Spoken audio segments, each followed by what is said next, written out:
Assalamualaikum. Kita jumpa lagi. Kali ini dalam tajuk penyelesaian masalah, iaitu tajuk kejutan.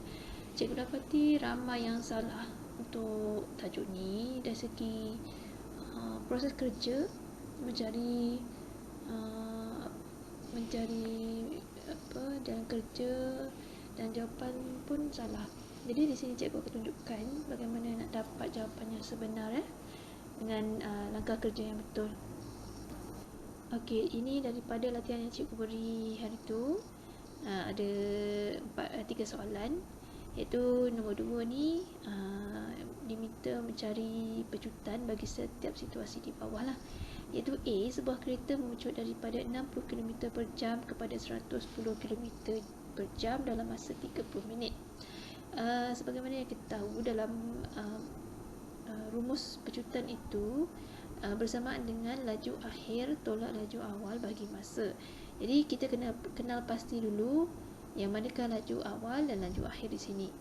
Jadi kalau kita perhatikan yang cikgu dah tanda warna kuning tu, 60 km per jam ialah laju awal, dan yang kedua laju akhir 110 km.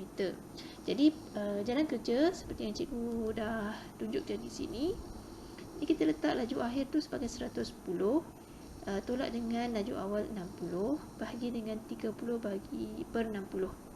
Okey, kenapa 30 minit tadi cikgu bahagi dengan 60? Kerana unit pejutan di sini perlu ditukar dalam jam. Jadi bila 30 minit tu kita tukar kepada jam, kita kena bahagi dengan 60 lah. Bila bahagi 60, kamu tekan kalkulator apa semua, maknanya 110 tolak 60 dapat 50, kita bahagi dengan 30 per 60 jam. So jawapan akhir 100 km per jam kuasa 2. Kenapa kuasa 2? Sebab per jam, jam darab jam jadi kuasa 2 kan. Okey, itu untuk soalan A. Untuk soalan B, masih lagi formula yang sama, iaitu laju akhir tolak laju awal bahagi masa. Jadi kita kenal pasti semula manakah laju awal dan laju akhir di sini. Okey, laju awal di sini ialah 70 km per jam, manakala laju akhir ialah 40 km per jam. Masa yang diperlukan ialah 5 minit. Bermakna laju akhir kita ialah 40, maka 40 tolak dengan 70 akan mendapat jawapan yang negatif. So macam tadi 5 minit kita kena tukar kepada jam, bahagi dengan 60 lah. Jadi jawapan kita akan dapat negatif 360 km per kuasa 2. Baik, kalau kita nak tulis dalam perkataan nyah pejutan, maknanya kita tak perlu tulis negatif tu ya. Okey, kenapa J kuasa 2? Ini menunjukkan ini adalah pejutan. Baik, seterusnya. Okay, soalan nombor 3. Vinod mengayuh basikal ke rumah ibu saudaranya dengan kelajuan 8 meter per saat. Jadi 8 meter per saat yang kita jumpa terdahulu ini ialah laju awal. Laju akhir kita ialah 10 meter per saat. Dalam tempoh masa 4 saat. So macam tadi kita ganti laju akhir 10 tolak dengan laju awal 8 bahagi dengan 4 saat. Okey, di sini kita tak perlu tukar 4 saat macam tadi. Okey, sebab unit di atas meter pun dah per saat. Untuk laju akhir, laju awal pun macam tu. Jadi jawapan kita terus akan dapat 0.5 meter per saat per saat. Itu cara kita nak sebut per saat.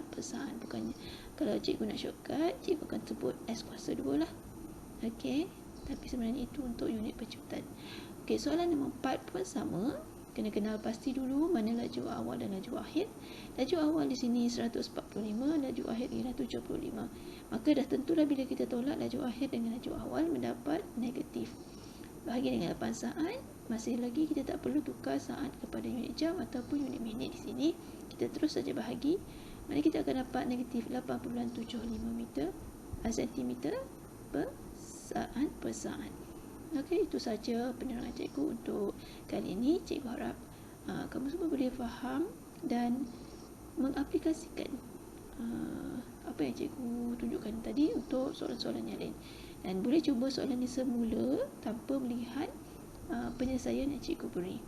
Okey, selamat berjaya dan selamat baca.